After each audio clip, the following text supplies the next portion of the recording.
आदरणीय साथियों एवं आदरणीय बहनों, प्रणाम। इस वीडियो में मैं जो कुछ भी बताने जा रहा हूं उसके पीछे भय फैलाना मेरा उद्देश्य नहीं है।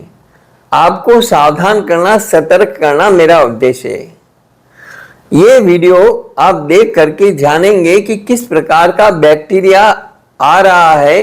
जापान आज उस बैक्टीरिया से किस प्रकार से प्रभावित हो रहा है, वो बैक्टीरिया क्या है, कैसे है और किस तरह से वो आपका खून में शामिल होकर के आपका मांस खा जाता है और किस प्रकार से वो 45 से 48 घंटों में आपको मौत के द्वार पर पहुंचा देता है।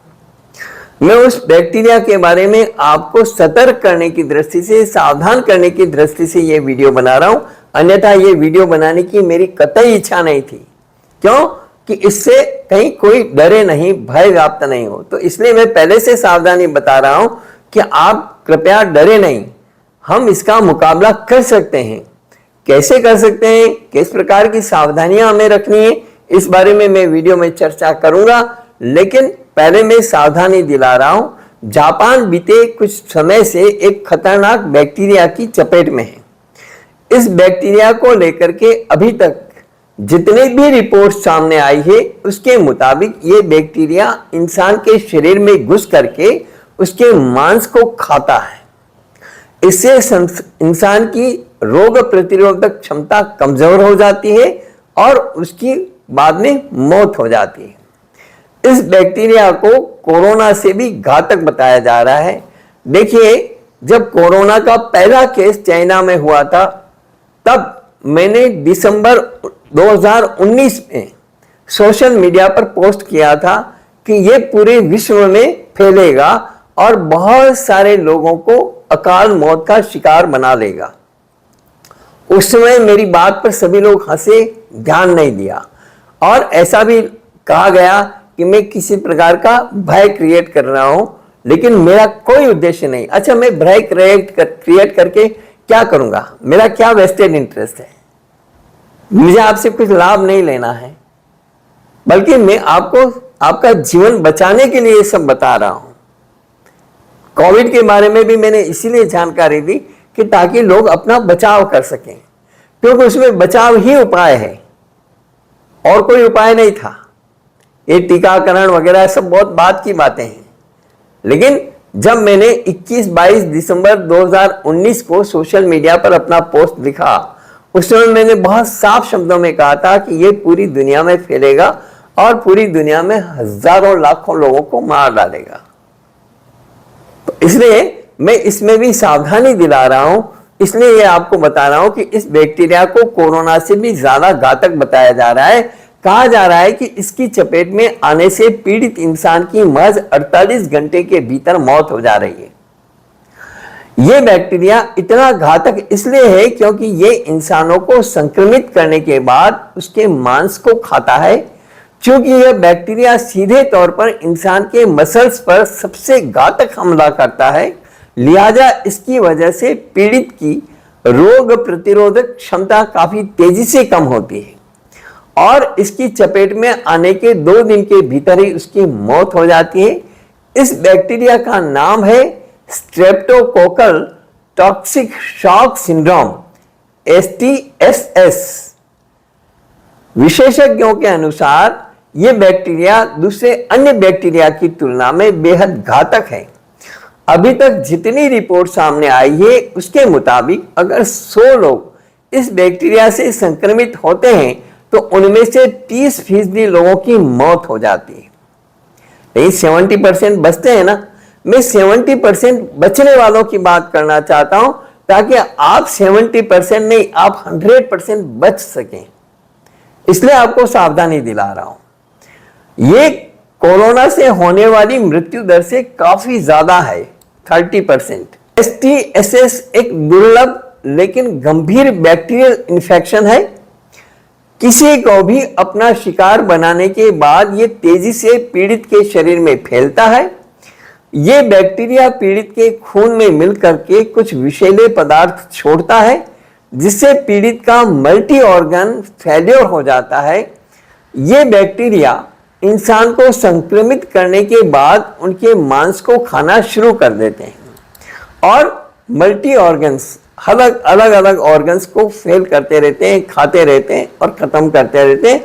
इंसान समझता है कि मेरे लीवर में प्रॉब्लम है, फिर थोड़ी देर बाद सोचता है कि मेरे पेट में आ गया, थोड़ी देर बाद सोचता है कि मेरी किडनी गली खराब हो रही है। इस तरह से अलग अलग ऑर्गन जो है वो खत्म होते रहते हैं, ये खा जाते हैं।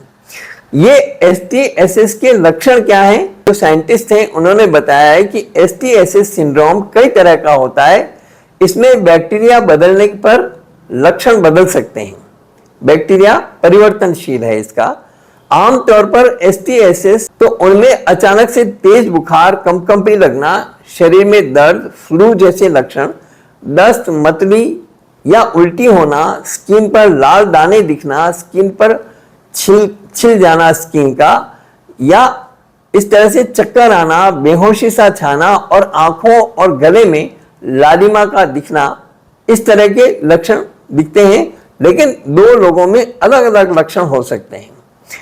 ये बैक्टीरिया कैसे फैलता है, इस पर वैज्ञानिक कहते हैं कि STSS इंसानों के शरीर में उनकी कटी त्वचा के माध्यम से प्रवेश करता है। यदि आपको कहीं कट लग गया, मैं कहता हूं जैसे ही कट लगे तुरंत हल्दी लगाइए, है ना। एक हल्दी का डिब्बा अलग से रखिए, मसालदानी की हल्दी मत लगाइएगा, क्योंकि उसमें मिर्ची के हाथ भी लगते रहते हैं, दूसरे मसालों के हाथ भी लगते रहते हैं। लेकिन हमें एक अलग डिब्बे में हल्दी बिल्कुल सेपरेट रखनी चाहिए और बिल्कुल मिलावट नहीं हो उसके अंदर, ऐसी हल्दी। तो जैसे ही कोई कट लगे तुरंत हल्दी लगाया करिए, ताकि आप किसी भी प्रकार के दूसरे संक्रमण से बच सकें। ये जो कट लगता है उसके अंदर जो ये बैक्टीरिया प्रवेश कर जाता है, तो ये इतना घातक है कि अगर आपके शरीर पर कोई मामूली खरोंच भी लगी हो तो ये बैक्टीरिया उसके जरिए आपके शरीर के अंदर प्रवेश कर जाता है। मामूली खरोंच में भी आपको सावधानी रखनी है। या एक स्प्रे आता है, फ्यूसिजन स्प्रे, वो स्प्रे कर दीजिए फटाफट। ये मेडिकल स्टोर पे मिलता है फ्यूसिजन स्प्रे, तो तुरंत स्प्रे कर दीजिए, तो वो बैक्टीरिया को अंदर घुसने नहीं देगा, तुरंत काम कर जाएगा। हर घर के अंदर हल्दी तो होती है। किचन में सबसे बढ़िया उपाय सबसे पहले हल्दी है, उसके बाद में वो स्प्रे है। साथ ही अगर किसी के त्वचा पर खुला घाव हो, यदि आपका ओपन घाव है कोई, या किसी की सर्जरी हुई है, या फिर नाक में कोई चोट है, तो भी ये बैक्टीरिया उसके माध्यम से आपके शरीर में घुस सकता है। यदि आपको नक्सीर चल रहा है और चल रहा है तो इसमें भी पूरी सावधानी रखिए। नक्सीर चल रहा है तो तुरंत इस नाक से नक्सीर चल रहा है तो अपोजिट हैंड का बाजू बांध दीजिए ताकत से पूरा, ताकि ब्लड रुक जाए। और यदि इस नाक से चल रहा है तो इसे अपोजिट हैंड में यहाँ से बाजू बांध दीजिए टाइट कपड़े से, ताकि ब्लड रुक जाए। ठंडा पानी डालिए सिर में और लेट जाइए। और जिनको नक्सीर चलता है उनके लिए सबसे बढ़िया है नारियल पानी। नारियल पानी में थोड़ी सी मिश्री डाल करके जरूर पीजिए, थोड़ा नींबू डाल करके पीजिए, ताकि आपका नक्सीर का उपाय हो सके। महिलाओं को पीरियड्स के दौरान भी इससे संक्रमित होने का खतरा बना रहता है।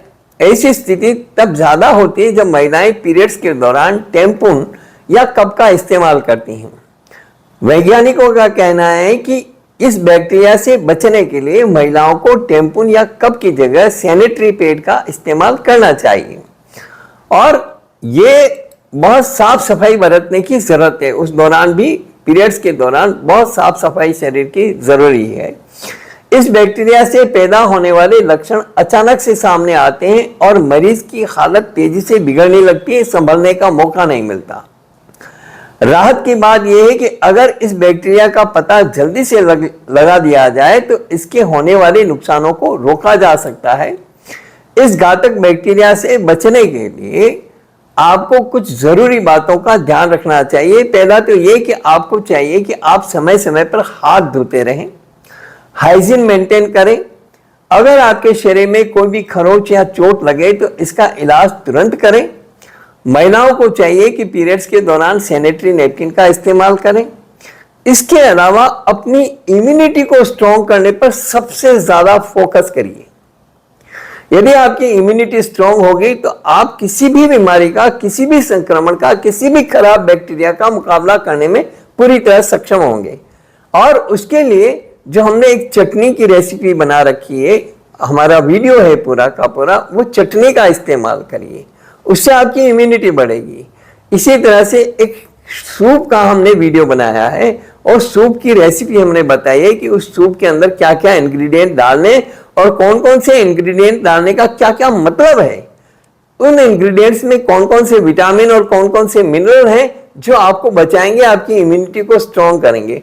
तो वो सूप दिन भर में 1 कटोरा भर के सूप जरूर पिया करिए ताकि इम्यूनिटी स्ट्रॉन्ग रहे। देखिए समय बहुत खराब आ गया है, खान पान खराब हो गया, खान पान में विकार आ गए और कभी भी कोई भी बैक्टीरिया आपके सामने आ सकता है, हमला कर सकता है।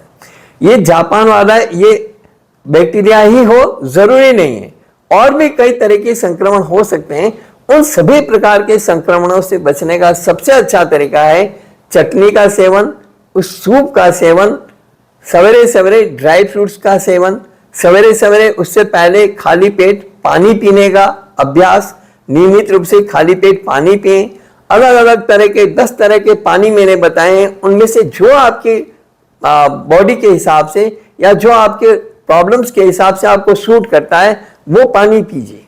10 तरह के पानी बताए, मैंने एक पूरा वीडियो बनाया है इसके लिए, वो अभी मैं आपको इस वीडियो के डिस्क्रिप्शन में भी शेयर करूंगा, तो उनको आप फॉलो करिए ताकि आप उन सारी चीजों से बचें, अपनी इम्यूनिटी को स्ट्रॉन्ग करें, खान पान में शुद्धता लाएं। खान पान बहुत विकृत हो गया है तो उन खान पान को सुधारें और अपने बच्चों को संभालें। बच्चों का खान पान जो है और लाड़ प्यार में बहुत ज़्यादा बिगड़ता जा रहा है, बच्चे जिद करते हैं। बच्चों को मोबाइल पर गेम खेलने से बचाएं और उनका जो स्ट्रेस लेवल है उसको कम करने के लिए दूसरे एंटरटेनमेंट के साधन घर में करें और उनकी फिजिकल एक्टिविटी शुरू करें और खान पान सुधारें ताकि आप बच्चों को भी बचा सकें, खुद का बचाव कर सकें। इस वीडियो में इतना ही। इस वीडियो का उद्देश्य आपको सावधान करना है। हमारे बहुत सारे वीडियो 750 से ज़्यादा वीडियो हमने डाल दिए हैं और हर बीमारी का उपचार हमने बताया है जो बहुत इफेक्टिव हैं। मेरा कोई व्यावसायिक उद्देश्य नहीं है, कोई व्यावसायिक इंटरेस्ट नहीं है, सिर्फ और सिर्फ मेरा उद्देश्य आप लोग सावधान हो, अपने स्वास्थ्य का ध्यान रखें, स्वस्थ रहें, मस्त रहें, खुश रहें। धन्यवाद।